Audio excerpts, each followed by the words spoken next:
एक लोगों को सर्च किया गया और सारे क्षेत्रों में जब इसकी तलाश करी गई तो ईडी को जैसा समझ में आया, इसकी जो गंभीरता मिली, उसने कई जगह छापे मारे और उस छापेमारी में और सब प्रकार से जो राशि भी पकड़ी गई, जो अभियुक्त जो संदेही थे उनके बयान और उन सब पे लोग कार्रवाई हुई। तो उसके बाद जो तथ्य सामने आए हैं, उन तथ्यों के आधार पर जो इसमें 508 करोड़ का बड़ा मामला बन रहा था और इसमें भी जो 5 करोड़ 39 लाख रुपए का जो वो वहां के जो अमीम दास नामक व्यक्ति जो उनके उसमें आया था, जो संज्ञान में आया था, जिसके पास से 5 करोड़ 39 लाख रुपए बरामद हुए थे, जो उनके बयान के अनुसार वो पूर्व मुख्यमंत्री भूपेश बघेल को देने के लिए वो पैसा जा रहा था और उसका भी बयान उसमें रहा। और ईडी ने 19 संदेही व्यक्तियों के ऊपर कार्रवाई करने के लिए, जांच को आगे बढ़ाने के लिए ईओडब्ल्यू को ये आदेशित किया है, जिसके चलते ईओडब्ल्यू जो छत्तीसगढ़ की है वो उसकी जांच की प्रक्रिया शुरू कर रही है, जिसमें संदेही के रूप में भूपेश बघेल जी का भी नाम है। और उसके चलते भूपेश बघेल जी अनर्गल आरोप लगा रहे हैं और सीधे सीधे कह रहे हैं कि भारतीय जनता पार्टी की सरकार बन गई और दिल्ली में भाजपा की सरकार है, तो ये द्वेषपूर्ण और उनको जो चुनाव लड़ रहे हैं उनको हराने के लिए ये कार्रवाई कर रही है। मैं बताना चाहूंगा, भारतीय जनता पार्टी जनता के वोट से चुनाव जीतती है, जनता के वोट से चुनाव हारती है, प्रजातंत्र में विश्वास करती है, किसी को दबाव में रख के और किसी भी प्रकार के अनर्गल या किसी तरह के अन्य किसी दबाव में कोई चुनाव लड़ती नहीं है। और भूपेश बघेल जी स्वयं इसमें फंसे हुए हैं, उनकी सरकार फंसी है, उनके सरकार फंसे हुए हैं, तो ये अनर्गल आरोप भारतीय जनता पार्टी के ऊपर लगा रहे हैं। और उनको जो विषय सामने है, यदि वो ये परंपरा है, जो कोई भी संदेही है, कोई भी आरोपी है, वो सरकार अपने काम करती है, एजेंसियां अपनी काम करती है, तो अपने पक्ष में अपनी जो बातें हैं उसका सामना करना चाहिए। परिपक्व राजनीतिक है, वो मुख्यमंत्री रहे हैं, प्रदेश को चलाया है और इनके समय में ही तमाम भ्रष्टाचार के मामले भी आए हैं और उन भ्रष्टाचार और कई इसके पहले ईडी की भी कार्रवाई हुई है। यदि ईडी कोई गलत कार्रवाई करती या ईडी ने कोई विद्वेषपूर्ण कार्रवाई करती तो इसके पूर्व भी जितने जो लोग आरोपी, कितने अधिकारी आज जेल में गए हैं, कितने लोग आज जेल में बंद पड़े हैं जिनको बेल नहीं मिल रही है। तो यदि इतने ही मतलब आसान मामले रहते, यदि कम बिना देखे किया गया रहता, तो आज इतने भी लोग हैं सब आज आरोप मुक्त हो गए होते, उनका बेल भी हो गया होता। और उसमें मैं बताना भी चाहूंगा कि उसमें जो बार बार जमानत मांगने के लिए सुप्रीम कोर्ट में जो कोयला घोटाला का था, जो बार बार बेल मांगने के लिए लगातार दबाव बना रहे थे, उनको 1 लाख रुपए का कोर्ट ने जुर्माना भी लगाया था। तो ये तथ्य एकदम 100% तथ्य सही है। और इस महादेव ऐप के माध्यम से जितने घोटाले हुए हैं उसमें जो भूपेश बघेल जी का नाम है, अन्य आरोपियों का भी नाम है, इन सारे के ऊपर ईओडब्ल्यू कार्रवाई पानी का पानी करेगी। तो भूपेश बघेल जी को इसका जो एजेंसियां हैं, यदि वो निष्पक्ष हैं, यदि उन्होंने कोई घोटाला नहीं किया, उनकी सरकार ने बहुत अच्छा काम किया, तो उसको ईओडब्ल्यू का सामना करना चाहिए, उनको फेस करना चाहिए और अपनी बातों को उनके माध्यम से करना चाहिए। अनर्गल 2 पेज का बयान देने से, पेज भी छापने से, पेपरों में देने से और जनता को भरमाने से उससे कोई लाभ होने वाला नहीं है। वो जनता तय करेगी। अभी लोकसभा चुनाव हो रहा है, स्वयं वो भी लड़ रहे हैं और ये पूरी लोकसभा की चुनाव है। प्रजातंत्र में कौन सही है कौन गलत है वो तय होता है, लेकिन यदि कोई गलतियां हैं या कोई आरोप है तो वो उसको न्यायालय सिद्ध करता है, न्यायालय दोष देता है। तो भूपेश बघेल जी को अनर्गल आरोप लगाने के, भारतीय जनता के ऊपर आरोप लगाने से, भारतीय जनता पार्टी आरोप लगाने की बजाय उनको ईओडब्ल्यू के जो प्रक्रियाएं हैं उसका सामना करना चाहिए और न्यायालय को उसका जवाब देना चाहिए। भूपेश बघेल अंतिम कड़ी है या फिर और भी लोग इसमें शामिल हो सकते हैं? ये जो ईडी ने जितने नामों को सौंपा है, 19 नामों को, उसमें भूपेश बघेल एक नाम है, जिसके बाकी किसी ने कोई आरोप नहीं लगाया। राजनीतिक रूप से भूपेश बघेल जी आरोप लगा रहे हैं कि हमारे ऊपर भारतीय जनता पार्टी कार्रवाई कर रही है, भारतीय जनता पार्टी विद्वेषपूर्ण कार्रवाई कर रही है और हराने के लिए कर रही है। और हराना जिताना तो जनता का काम है। तो ये उनको आरोप लगाने के बजाय उनको जनता के बीच में अपनी बात को रखनी चाहिए, ईओडब्ल्यू के सामने अपनी बात को रखनी चाहिए। स्वास्थ्य विभाग में भी मामला बहुत बड़ा मामला है। खरीदी को लेकर 2-3 रुपए के जो टेस्ट के आते हैं वो 2.5-3 में खरीदी की गई, ये भी मामला उजागर हुआ है। इसको लेकर किस तरीके से देख रही है भाजपा? देखिए, उसमें विधानसभा में भी इस बात की विषय आया था, विस्तृत वहाँ चर्चा भी हुई है, और उसमें जो रेट है, अनाप शनाप रेट, निश्चित रूप से कहीं जो टेंडर आए हुए थे, जिनके जो खर्चे बताए गए थे, जो संज्ञान में आया था, कहीं दवा का जो कौन सी दवा थी, एक दवा का था जिसके बारे में आया, हाँ, जो कहीं जो रेट डाला गया था, किसी कंपनी ने उसको नहीं, लिंटाना नहीं, किसी कंपनी ने उसमें 4 रुपए कुछ का पैसा डाला था, कोई 12 रुपए डाला था, कोई 8 रुपए डाला था, लेकिन उसी दवा का कीमत जिसमें 2300 रुपए डाला था और 2300 रुपए में वो सप्लाई हुई। तो जब वो स्पष्ट दिख रहा है, वहां आंकड़ों में दिख रहा है, तो निश्चित रूप से भ्रष्टाचार है, घोटाला हुआ है। लाखों करोड़ों रुपए का घोटाला है, न केवल दवा का विषय मामला है। हम सब लोगों ने विधानसभा में अपने कई सवाल लगे थे, हम सब विधानसभा में पहली बार अवसर मिला था, देख भी रहे थे, अचंभित थे हम लोग कि ये, हम सोचते थे कि लाखों का गबन, लाखों का घोटाला बहुत बड़ा घोटाला होता है, वहां तो अरबों के घोटाले दिखने लगे थे। फॉरेस्ट विभाग का भी मामला था, कई उसमें लेंटाना के मामले आए थे, जिसमें कई प्रकार की लाखों रुपए, करोड़ों रुपए के भुगतान का विषय था। दवा के विषय है, मशीन खरीदी का विषय है, जो अपने मेडिकल मशीनों का विषय है। इसी तरह से हमारे जो आत्मानंद स्कूल हैं, उसमें आश्चर्य हो रहा था कि एवरेज रूप से जितने आत्मानंद स्कूल में जो खर्च हुए हैं, एक आत्मानंद स्कूल में 1.5 करोड़ से 2-2 करोड़ रुपए तक का खर्च उसमें केवल मरम्मत में हुआ है, उतने में तो नया वन तैयार हो सकता था। तो इस तरह के बहुत सारे इस सरकार की, भूपेश बघेल की सरकार में अनियमितताएं हुई हैं, घोटाले दिखते हैं, और ये तमाम घोटालों में सबसे बड़ा घोटाला ये दिख रहा है कि जो महादेव ऐप जैसे घोटाला, जो संगीन इसलिए भी था कि वो नए आधुनिक युग को और अपने सोशल मीडिया का उपयोग करके उस दिशा में बच्चों को भटकाने का काम और बच्चों को गलत दिशा में एक नशे में डालने का काम, बर्बाद करने का काम इस ऐप के माध्यम से हो रहा था। ये बहुत संगीन मामला था, जो हमारे छत्तीसगढ़ के भविष्य को समाप्त कर देने वाला मामला था। और उसमें जो करोड़ों रुपए का जो घोटाला है वो तो अलग मामला है, लेकिन युवा पीढ़ी को जो बर्बाद करने का काम इस ऐप में और इसको संरक्षित करने का काम उस सरकार ने किया। भूपेश बघेल जी, उसके साथ कितने अधिकारी, कितने मंत्री, ये सारे लोग जो उसके साथ संलग्न थे, उस माध्यम से जो घोटाले किए हैं, उसकी जांच ईओडब्ल्यू कर रही है। महादेव का श्राप लग गया है क्या? महादेव जी हर की आंख खुली रहती है, और महादेव जी भला भी करते हैं और बुरा भी करते हैं। जो जैसा करता है उसके हिसाब से उस पर वो उनकी कार्रवाई, उसकी नजर रहती है। तो हो सकता है महादेव जी की उसमें तेज दृष्टि रही हो और इसका खामियाजा उनको भोगना पड़े। आगामी लोकसभा चुनाव में इसका कितना असर पड़ेगा, कितना नुकसान उठाना पड़ेगा? केवल इसका बस नहीं, कांग्रेस की जितनी कारगुजारियां रही है इतने पिछले 5 वर्षों में, वो सारी जनता ने देखा है। इस भ्रष्टाचार को नहीं, सारे भ्रष्टाचारों को देखा है, इनके कुशासन को भी देखा है, और नरेंद्र मोदी जी के सुशासन को भी देखा है। तो निश्चित रूप से हम जो 400 पार का नारा है वो 400 पार होगा, और छत्तीसगढ़ में भी 11 की 11 लोकसभा सीटें भारतीय जनता पार्टी चुनाव जीतेगी।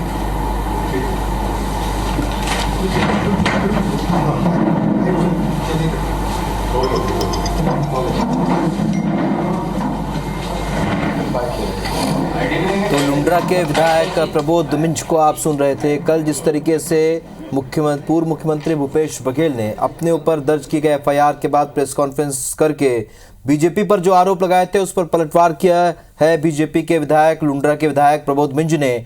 उन्होंने कहा जो जैसा करता है वैसा ही भरता है। जो बयानबाजी की है वो ये बताता है कि जैसे चोर की दाढ़ी में तिनका, न्यायिक कार्यवाही है, न्यायालय और कानून प्रक्रिया का सम्मान करना चाहिए, न्यायालयीय प्रक्रिया में जाना चाहिए। उसके बजाय अनाप शनाप कहना ये ठीक नहीं है।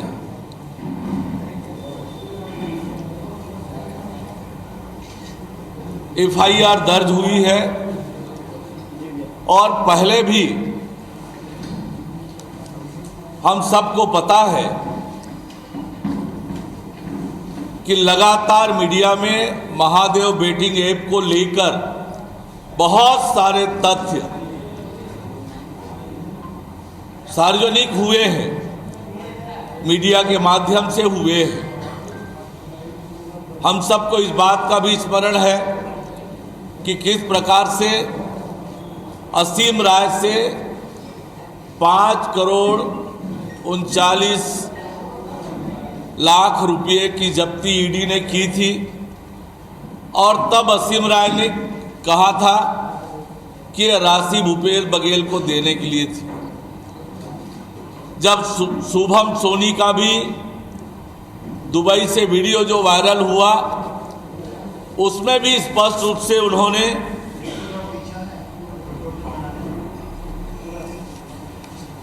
भूपेश बघेल जी को करोड़ों रुपए देने का उल्लेख किया है।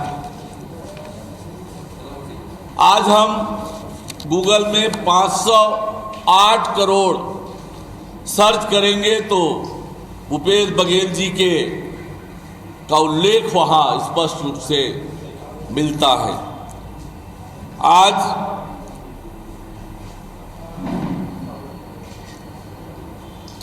महादेव बेटिंग ऐप का मामला कितना गंभीर और कितना बड़ा मामला है, ये हम सब भलीभांति जानते हैं। और ऐसे मामले में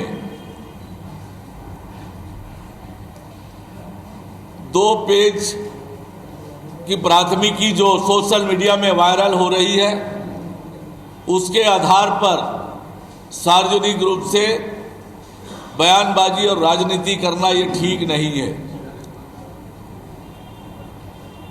न्यायालयीन प्रक्रिया है, कानून प्रक्रिया है, उसका पालन होना चाहिए, उसका सम्मान भूपेश बघेल जी को करना चाहिए।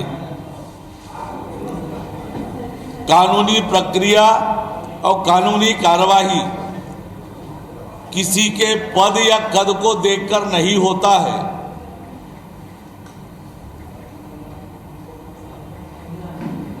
एजेंसियां कानून सम्मत काम कर रही है। इस मामले का न चुनाव से कोई लेना देना है, न राजनीति से लेना देना है। कांग्रेस के लोग ही और सरकार ये दावा करती रही है कि इस पर जांच की कार्यवाही हमने प्रारंभ की है। फिर जब एक तरह आप दावा करते हैं कि इसकी जांच की कार्यवाही हमने की और दूसरी ओर उसी जांच के कार्यवाही के अग्रिम प्रक्रिया में जब एफआईआर दर्ज होता है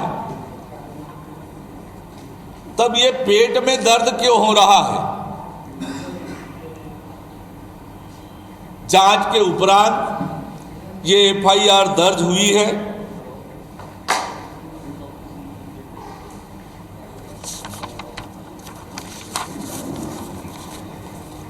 हम सब ने देखा है कि किस प्रकार से महादेव बेटिंग ऐप के नाम पर युवाओं के भविष्य के साथ खेला गया, लोगों के छत्तीसगढ़ के लोगों के गाढ़ी कमाई के पैसे को लूटा गया। कैसे ये लूट के पैसे लेकर अपने आकाओं के एटीएम के रूप में काम करते रहे और इसलिए महादेव बेटिंग ऐप मामले में जो भी दोषी हो, कितना से कितना बड़ा हो, उस पर कानून सम्मत कार्यवाही होनी ही चाहिए। छत्तीसगढ़ के नौजवानों के भविष्य के साथ खिलवाड़ करने वाले, छत्तीसगढ़ के लूटने वालों को किसी भी कीमत पर बर्दाश्त नहीं किया जाएगा, सहन नहीं किया जाएगा। जहां तक जो आरोप लगाया गया है कि राजनीतिक विद्वेषवश कार्यवाही हुई है, तो ये सर्वथा बेबुनियाद और निराधार है। जब आपका ही दावा है कि महादेव ऐप मामले में जांच की शुरुआत हमने की, फिर ये कोई नई जांच, ये जांच के तथ्यों के आधार पर कार्रवाई है, इसलिए राजनीतिक विद्वेषवश कहना ये सरासर निराधार और बेबुनियाद है। राजनीतिक विद्वेषवश कार्यवाही किया जाना करना ये तो कांग्रेस का इतिहास रहा है। जब आपकी सरकार बनी, किस प्रकार से राजनीतिक विद्वेषवश आपने कार्यवाहियां की, कैसे कैसे एसआईटी बनाए, न्यायालय में उसका क्या हश्र हुआ, ये छत्तीसगढ़ की जनता ने देखा है। अघोषित बिजली कटौती के खिलाफ लिखने वाले पर राजद्रोह का केस बनाना, बीरनपुर की घटना भी हमको याद है, जब 8 नौजवानों को आगजनी के केस में जेल में डाला गया और जब फैसला आया उसका, तो न्यायालय ने कहा कि बिना आधार के ये मामला बनाया गया है। न्यायालय ने उन नौजवानों को, 8 नौजवानों को बाइज्जत बरी किया।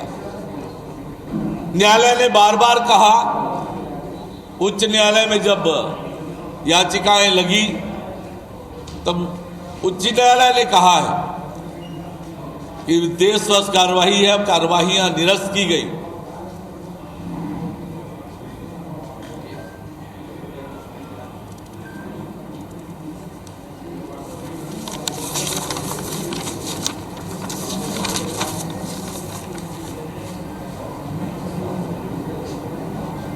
ये कार्यवाही राजनीतिक विद्वेषवश नहीं है। आज तो हमारी छत्तीसगढ़ में सरकार है, हम मोदी की एक एक गारंटी पूरा करने में लगे हुए हैं। भारतीय जनता पार्टी की राजनीतिक द्वेषवश कार्यवाही करने की न मंशा है, न कभी किया है। हमारी सरकार विष्णुदेव साय जी के नेतृत्व में मोदी की गारंटी को पूरा करने में लगी हुई है, जनता की सेवा करने में लगी हुई है। जांच एजेंसियां अपना काम कर रही है। भूपेश बघेल जी न्यायालयीन प्रक्रिया का सम्मान करें, न्यायालयीन कार्यवाहियों का सामना करें। अनाप शनाप बयानबाजी से कुछ होने वाला नहीं है। जनता ने 5 साल में देखा है, झेला है।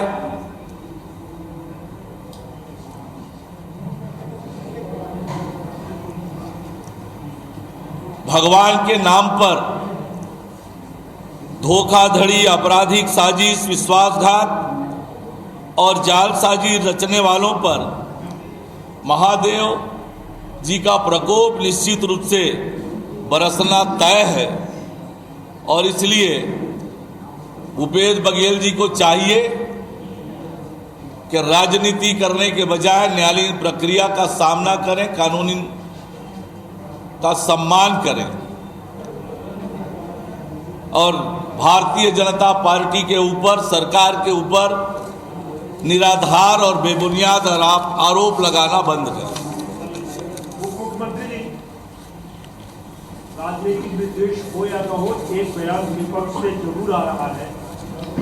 चुनाव के समय इलेक्टोरल बॉन्ड से ध्यान भटकाने के लिए महादेव ऐप को यहाँ पर बैठाया जा रहा है। आप सबको मालूम है कि महादेव ऐप में जांच की कार्यवाहियां कब से चल रही है और ये सतत प्रक्रिया है जो अब हुई है। जिसके यहाँ एसीबी का छापा पड़ा, सीबीआई गई, वो इलेक्टोरल बॉन्ड ले रहे हैं, वो जांच को अब करवा नहीं रहे ठीक से।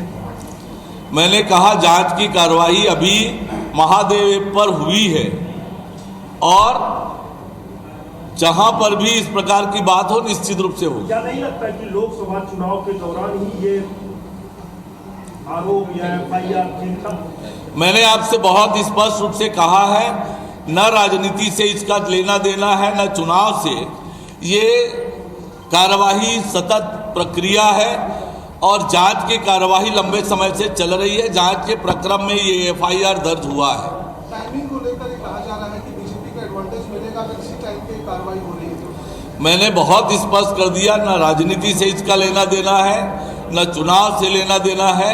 ये जांच की कार्यवाही की सतत प्रक्रिया का हिस्सा है। कांग्रेस ये कहती है कि आप जो व्यवहार कर रहे हैं उसमें ट्रांसफर आपके विभाग में मतलब किसी का ट्रांसफर नहीं हुआ, 3 साल से जमे हुए हैं आपके विभाग के लोग, उसका ट्रांसफर क्यों नहीं हुआ? मेरे विभाग में, नगरीय निकाय प्रशासन विभाग में ट्रांसफर हुआ है, पीएचई में हुआ है, लोक निर्माण विभाग में लोकसभा चुनाव के बाद तुरंत होगा। ये आरोप राजनीतिक आरोप अंतर्गत तो लंबे रहते हैं, चलते रहते हैं चुनाव समय, लेकिन भूपेश बघेल जी के बयान को लेकर किसी सफाई देने की जरूरत पड़ती है? इसलिए कि इसे लेकर जो राजनीति हो रही है उसका जनता के बीच में सही विषय जाना चाहिए। इसलिए आपके माध्यम से जनता के बीच में सही विषय पहुंचाने का प्रयास कर रहे हैं। इलेक्टोरल बॉन्ड में क्या कुछ गलतियां हुई हैं उस पर भी थोड़ी सी चर्चा कर लेते हैं। इलेक्टोरल बॉन्ड में क्या कुछ गड़बड़ियां हुई हैं उस पर भी चर्चा कर लेते हैं। देखिए, चुनाव में काले धन का उपयोग रुकना चाहिए, इसके लिए ठोस और मजबूत कार्यवाही होनी चाहिए। ये सबका मत है, देश का भी मत है। उसने तो अवैधानिक कर दिया है, तो अब तो आप लोग हफ्ता वसूली स्टाइल में आ गए हैं, ऐसा कुछ हो गया है। देखिए, आप भारतीय जनता पार्टी सुचिता की राजनीति करती है, जनता के लिए राजनीति करती है, कार्यकर्ता आधारित पार्टी है। जनहित में काम करने का काम भारतीय जनता पार्टी का है। भ्रष्टाचार पर 0 टॉलरेंस ये हमारी नीति रही है और उसी पर हम चल रहे हैं। आज कांग्रेस मुद्दा विहीन है, विपक्ष मुद्दा विहीन है। विपक्ष के पास न नियत है, न नेतृत्व है, न काम है, इसलिए बेबुनियाद आरोप लगाने का प्रयास लगातार वो कर रहे हैं। चलिए, बहुत धन्यवाद।